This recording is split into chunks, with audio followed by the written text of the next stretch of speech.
大家期待很久的 Galaxy Watch 4系列以及 Galaxy Buds 2评测来啦。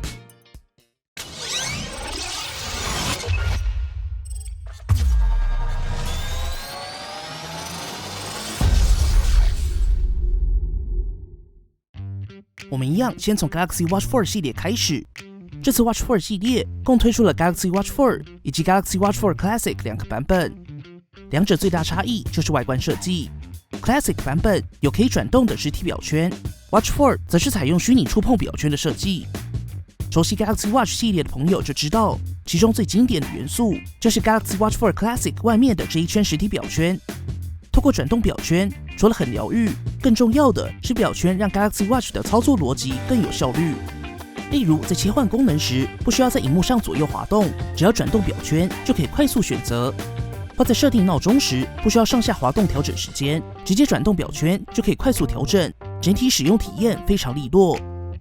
而 Galaxy Watch 4则是继承了过去 Active 系列没有实体表圈的设计，并且也支援了触碰表圈功能。简单来说，就是透过滑动荧幕边缘的方式模拟实体表圈，一样可以快速切换 App 以及调整时间，并且搭配上回馈明确的震动。不过当然，虽然功能一样，但跟实体表圈的利落还是有所差异。而既然是手表，外观还是很重要的部分。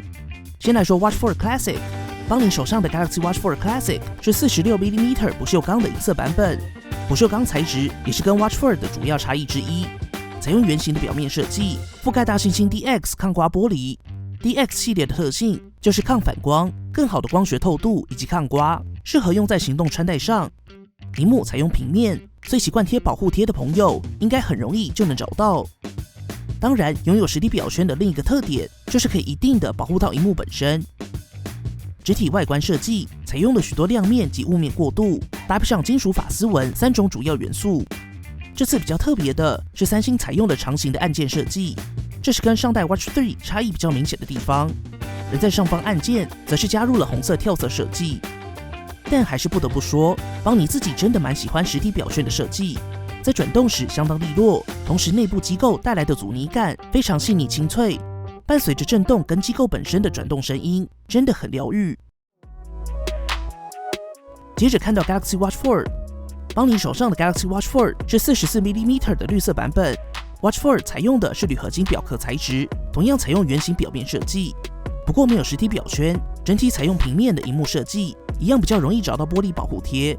当然，因为少了实体表圈的小防护，所以三星也在 Watch 4采用了更加抗刮的康宁大猩猩 DX Plus 玻璃。整体外观设计同样采用亮面及雾面铝合金的元素，边缘则是有利落的亮面切边。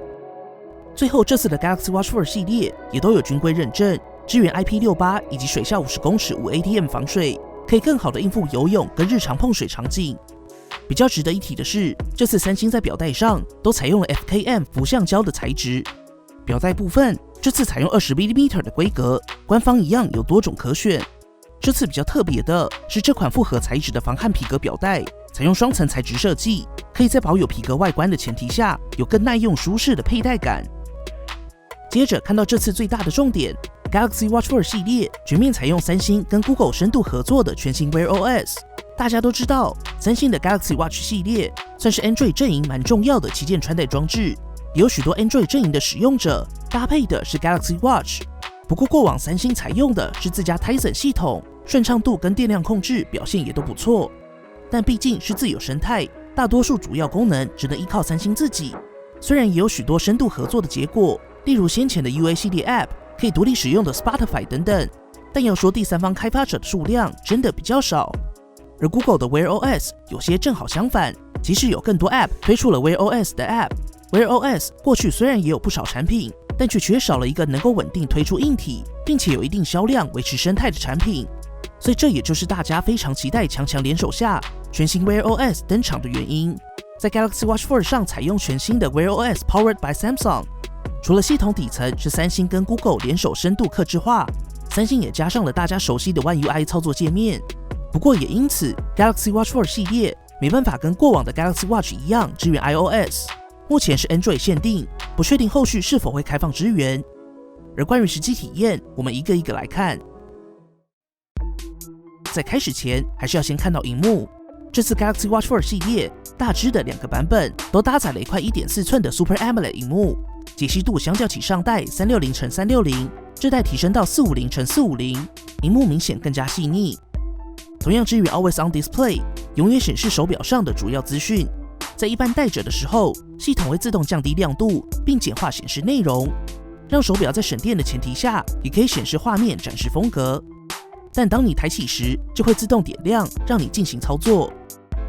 邦尼也提醒大家，在睡觉时可以打开就寝模式，就可以暂时在睡眠期间关闭萤幕。同样也有剧院模式跟水下锁定模式，在下水时可以打开，解除时也会透过播放声音，将喇叭内的水排出来。值得一提的是，你也可以在设定开启触碰唤醒萤幕功能。同时，这次也有非常多的表面选择，在 Play 商店中也可以下载到各式的表盘设计。不过，其实内建的表盘也都蛮实用好看的。在官方推出的表面中，跟过往一样，你可以自由改变表面的各种设计外，你还可以调整配色以及表面上每一个区块所显示的功能。当然，你也可以透过 Galaxy Wearable App 调整手表的任何设定。甚至你也可以完全客制化你的表盘。首先选择我的相片夹，接着点选自定，再选择一张你喜欢的相片，然后选择你喜欢的时间样式，有数位的，也有指针的。最后重点来了，你可以随意客制化4个角落的功能或显示资讯，心跳、日期、天气、运动等等都有。这次的可玩性还是很高。接着我们就来说这次全新的 Wear OS。Galaxy Watch 4搭载全新的5奈米处理器 Exynos W920， 搭配 1.5GB RAM 以及 16GB 储存空间。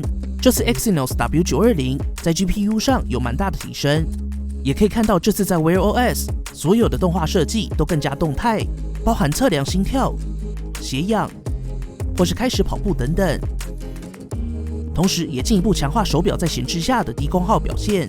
在 Watch 4上可以很容易感受到所有操作都更加流畅，尤其开启 App 的速度以及滑动选单的流畅感都有感提升。不过需要注意的是，在 Wear OS 当中，上面的是首页键，下面的才是返回按键，或是直接向右滑也可以返回。而在 Galaxy Watch 4系列上，你可以看到熟悉的 Play 商店 App， 你也可以透过手机上的 Play 商店把 App 安装到手表上，并且现在也支援了 Google 地图可以进行导航。打开 Google 地图 App， 点击搜寻 icon， 接着输入地址，可以用写的，也可以用说的，也可以直接选择下方的常用地址，再选择你是开车、走路还是脚踏车，就可以开始导航。画面上会显示指示，或拉到最下方点击显示路线，就可以透过缩放移动路径。不过邦尼认为主要的使用场景应该还是辅助或是走路时找路比较方便。此外，在音乐平台上支援了主要的 KKBOX、Spotify 以及 YouTube Music。运动相关 App 可以使用包含3星自家好用的 Samsung Health、Google Fit、Adidas、Strava、MyFitnessPal 等等。支付部分同样支援 Samsung Pay 信用卡感应支付，不过一样不支援悠游卡功能。当然，如果你想要，也可以自己设定近期在台开放的 Google Pay 手表版感应支付。当然，也还有许多3星及 Google 自家的 App。不过，因为这次的 Wear OS 算是一个大版本升级，有许多 App 也正在支援的路上，后续会有更多 App 加入 Wear OS。比较特别的是，在 Galaxy Watch 4系列中，3星也加入了 Buds 控制器，只要把 Buds 连上手表，就可以快速在手表上操控 Buds， 包含开启主动降噪、环境音效、封锁触碰功能等简单操作。接下来帮你带大家来看好用的 Samsung Health。还是那句话，智慧穿戴就是一个工具，资讯记录是一半，另一半就是要活用记录下来的数据。我们一样会分为穿戴的自动记录、手动记录跟智慧功能3大类来说。这代的 Galaxy Watch 4同样支援自动健身侦测，也就是你不需要特别开启某个 App， 手表就会在背景记录下包含健走、跑步、椭圆、划船机、游泳、动态健身等等。此外，这次运动模式也从上一代的40种增加到95种，你需要记录的运动几乎都能找到。在健走跑步时，也可以透过 GPS 记录位置。比较值得一提的是 ，Galaxy Watch 4采用全新的3合1 Bioactive 感应器。需要注意的是，帮你实测目前台版可以使用的功能是心跳、压力及血氧侦测。未来如果有任何更新，我们会补充在影片下方。心率部分同样也会针对心率过高或过低发出提醒，记录后你就可以在手机查看每一天的连续心率趋势图。当然，邦尼还是建议大家参考就好，或是由专业人员评估。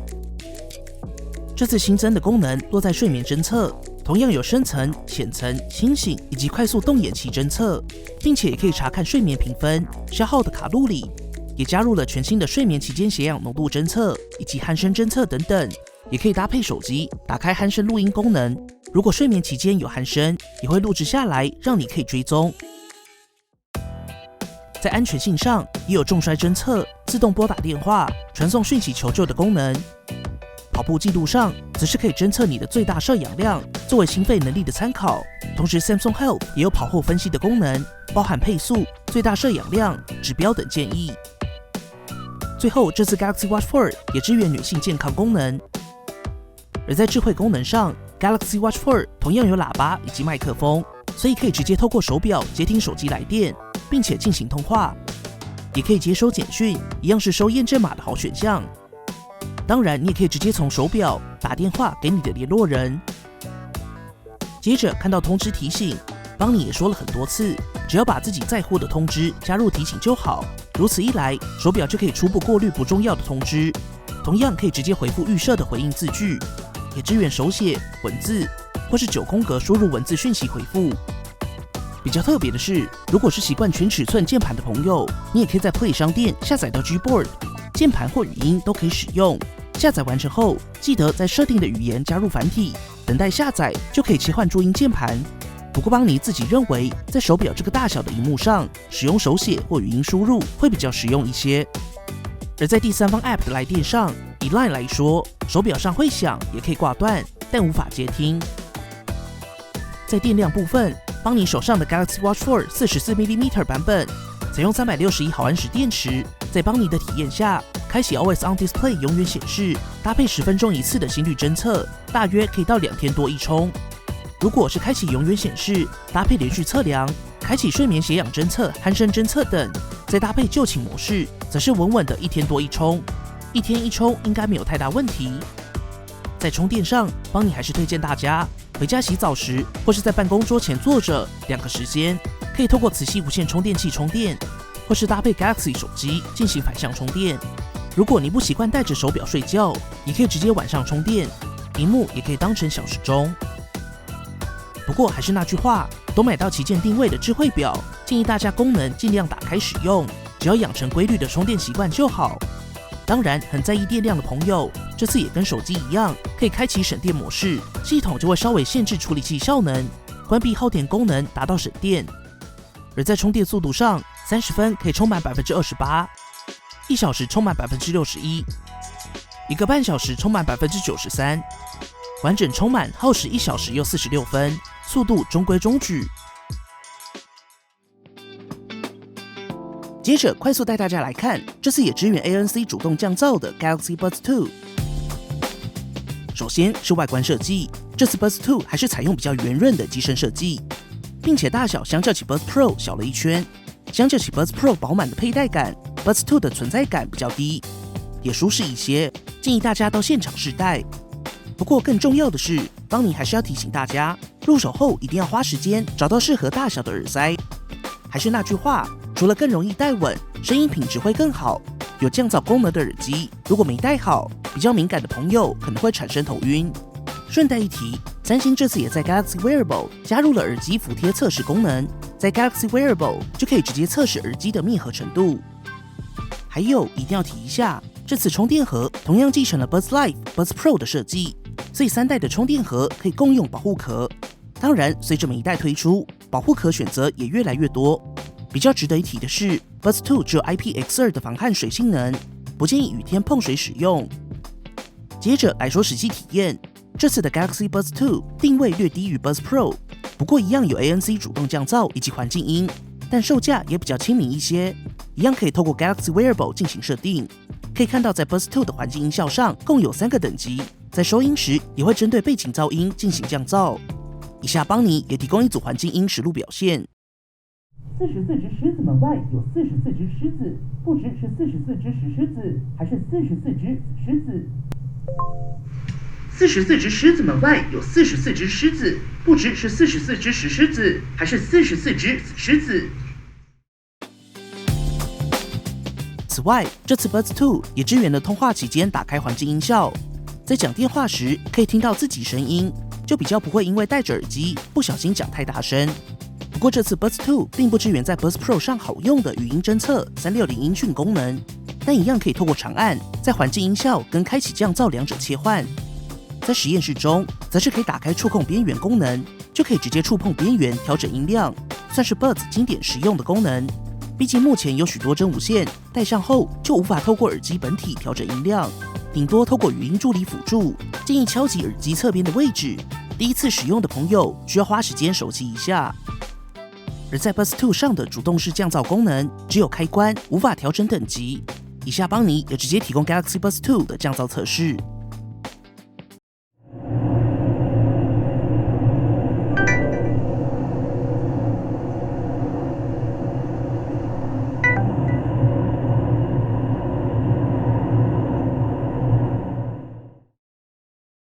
同样的，这次在 Galaxy Wearable 中，你也可以自定 Buds 2上的触控板功能、调整等化器等等。朗读通知一样有，开启后当手机收到通知，你的 Buds 2会把讯息念出来，你就可以用听的过滤讯息。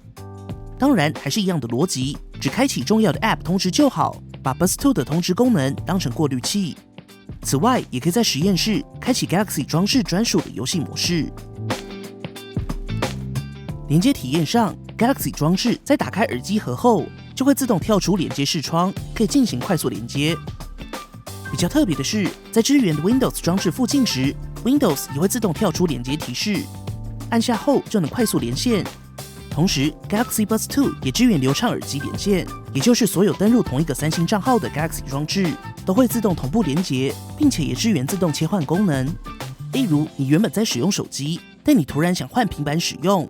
不需要重新连接耳机，只要直接在平板上播放影片，系统会自动切换到另一台装置，切换还是蛮流畅的。连接上一样支援三星自家的 Scalable Codec、AAC 以及 SBC， 采用高低音扬声器组成双驱动单体，声音同样由 AKG 调教。听感上，这次的 Galaxy Buds 2调教风格跟过往调教比较相近。如果你是 Buds 或是 Buds Plus 的使用者，可以听到熟悉的三星 AKG 调教。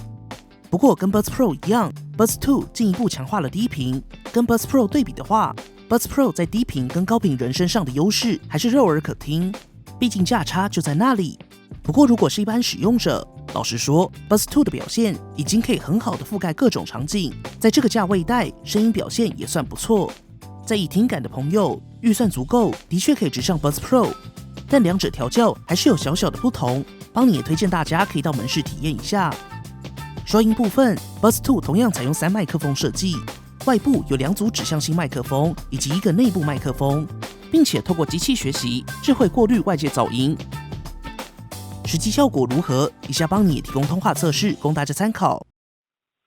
Hello， 有听到吗？现在是 Galaxy Buds 2的通话测试。Hello， 有听到吗？现在是 Galaxy Buds Pro 的通话测试。